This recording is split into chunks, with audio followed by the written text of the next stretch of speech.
Long, really spooky randonauting experience. Please theorize in comments. Last night at 11 p.m. I convinced my friends and I to go randonauting with me because I thought it would be fun. We went to two locations, both attractor points, and what we experienced will probably stick with me for the rest of my life. I'll be calling my friends Jay and Ailey. Jay's intention was to find money, Ailey's intention was to find a sign of happiness, and my intention was to find a sign that everything was gonna be okay. Our first location led us to the back parking lot of a factory. We didn't see anything until Jay saw a deer across the road in the lining of the trees.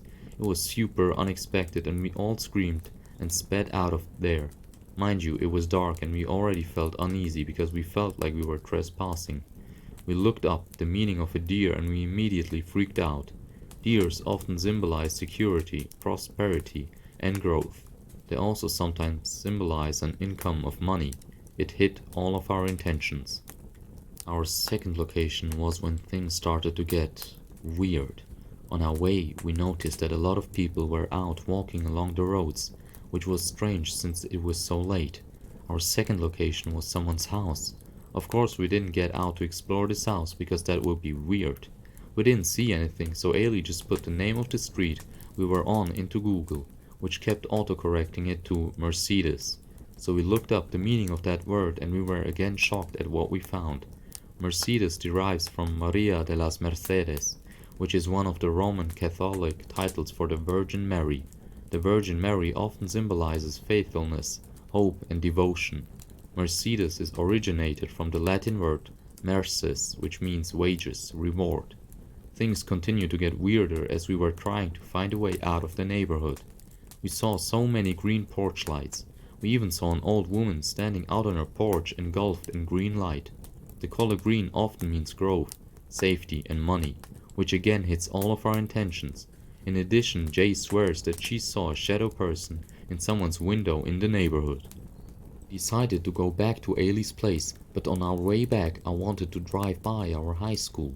We're all graduated, because of multiple accounts from our friend Jay of seeing some sinister shit that lives in the junior parking lot. She's fully convinced that a skinwalker hangs out near there. We didn't drive through the lot, but I felt so much dread near that spot. Could be placebo and paranoia, but man did it freak me out. When we got back to Ailey's place, we decided to sit in Jay's car to recollect ourselves. That was when we made another discovery. Jay's phone tracked our journey and drew it on a map. Jay thought it was just squiggles, but Ailey pointed that our driving made a 4. 4 is Jay's lucky number. We looked into more of the meaning. I can't remember exactly what it meant, but it had to do with guardian angels and protection. Our journey was a total of 9 miles, and in Chinese culture the number 9 means longevity and eternality. A conclusion that we came to was that we had a lot of things that symbolized protection, and I think our protection was Jay. She is a practicing witch and made sure to have her spirit guide with her to protect us. It's 5 a.m. as I'm now finishing this post. I drove back home at 3:30 a.m. and for the entire drive I felt nothing but dread in the pit of my stomach. It was especially bad as I drove past the road that leads to the back entry of our high school and the junior parking lot. I felt like every little noise was amplified tenfold. Even as I got home and got ready for bed, I felt really strange and like I was being watched. I just now noticed that some of my neighbors have green porch lights. I still do as I'm writing this.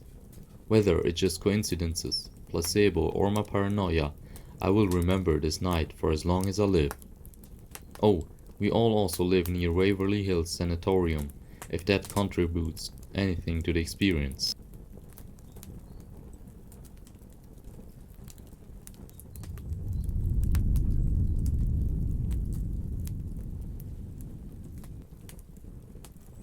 Scary Randonautica experience.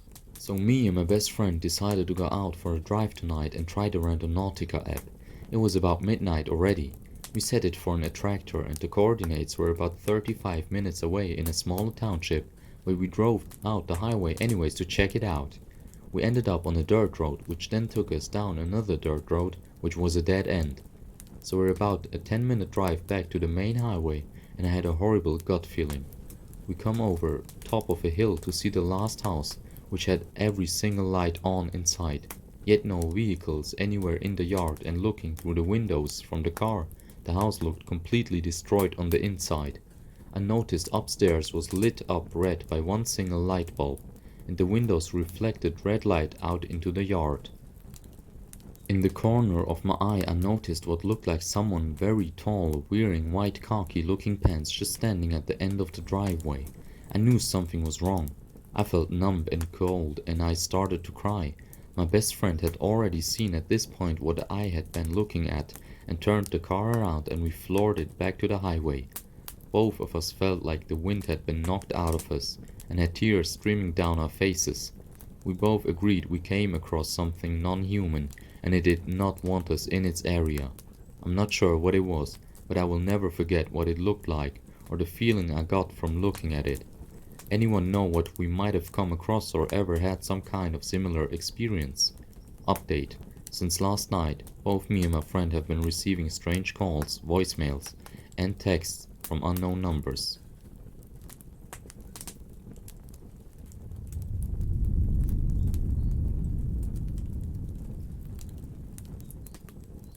First Randonautica experience gone terrifying. My friends and I were bored one night. It was another uneventful, cold night in our eastern coastal city. We decided to go out and try the app Randonautica after hearing good things about it. Our first attractor didn't yield any results and I manifested beautiful and safe for the trip.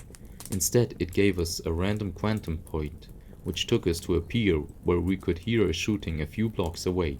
Terrified, we booked it to our car. The next randonaut we decided to manifest something scary, pressing anomaly. This took us to a random neighborhood, mind you it's 11 at night. The exact point was a plot of land taped off with a caution tape. Behind the tape was a small paved road.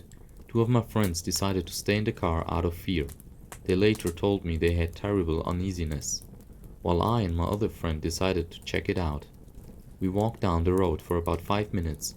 I couldn't see in front of me and we were surrounded by tall bushes on either side. I started to get really scared, but my friends reassured me she could see far in front of her, saying there was a pathway off to the right and we should keep walking straight. All of a sudden there is a space between the bushes where there's light off to the left. My friends asked me to flash my flashlight over there and we flashed it for only about a second. What we could see there was two small garage-like buildings. They looked really out of place, like they had just been out there, almost like they were untouched. After a second of flashing the light, we flashed it back in front of us, but all of a sudden directly in front of was a huge dense forest, huge trees we never saw before. My friend and I looked at each other and immediately started running back up the road. As far as we saw in front of us, there was path to walk on until we looked again.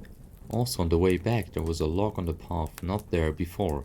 When we ran back to the car, our friend saw us running back and one hopped into the driver's seat and drove us home.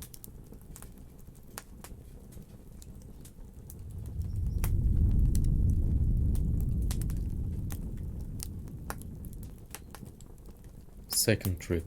Scary. So my best friend, roommate and soul sister Emily and I did our first trip together and didn't set any intentions, but were taken to a really rich neighborhood filled with mansions. On our second trip we were also taken to a wealthy neighborhood. This time we did set intentions of love, however this is not what we found. This time the pin was located on the only house in the neighborhood decorated for Halloween, but these were not cute and fun Halloween decorations, they were pretty intense if you ask me. A lot of hanging dolls and possessed looking creatures. Anyways, we went home and then this is where the real scary stuff goes down. I woke up at 4:30 AM with sleep paralysis, which I'm very familiar with because for one summer a few years ago I had it 3-4 times a week, and I normally am not scared during it anymore, but this time I felt very dark energy. I woke myself out of it by moving my fingers, a trick I learned that summer. I prayed for protection from the universe, God, and gave myself a pep talk about not being afraid and went back to sleep.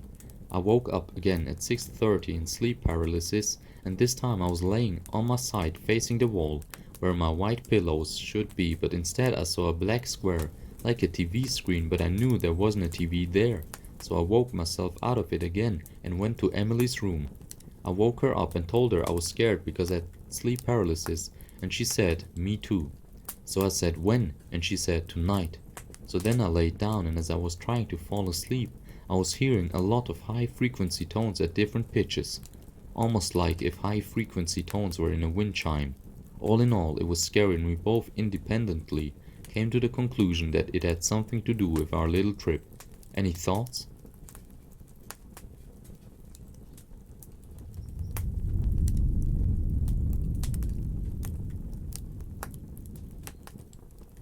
TikTok video shows randonauting teens finding suitcase with dead body parts. A viral TikTok video shows two teenage girls discovering a suitcase containing body parts on a Seattle beach, and police say that human remains were found. The teens used the Randonautica app, which randomly sent them to the location. The victims were later identified as Jessica Lewis and her boyfriend Austin Venner. You can read more about the lives here. The killer is not known. The motive isn't either. In the TikTok video, two girls are at the beach and discover a black suitcase on the rocks. When they open it, they discover a black bag inside and reveal it smells awful. The post by TikTok user Henry is captioned, "Something traumatic happened that changed my life, check." In the video, another caption explains, "Randonaut sent us to this part of the beach, and we found this black suitcase. We were joking that maybe the suitcase would have money. As soon as she opened it, the smell was overwhelming." Wired explained, the app encourages users to set a personal intention before visiting a location in the hopes of uncovering synchronicities, coincidences or occurrences outside usual patterns of experience. The hashtag Randonaut challenge has taken off on TikTok in particular. On June 30, police in Seattle wrote, "Seattle Police homicide detectives working closely with the King County Medical Examiner's Office have identified the remains of two individuals found inside bags last week at Duwamish Head in West Seattle. Detectives have identified a 27-year-old male and a 36-year-old female. Detectives do not believe this case is connected to any other investigations in the Puget Sound area."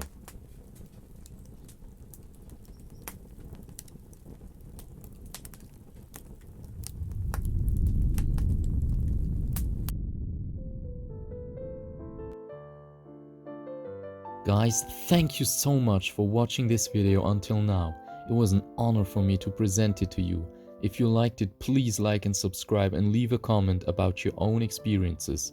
Or if you have any recommendations or tips for me to improve, it would extremely help me out since I'm a relatively new YouTuber and I'm just getting started. All I can do is promise you that I will deliver you the highest quality content I can create and to always keep you entertained. Thank you so much.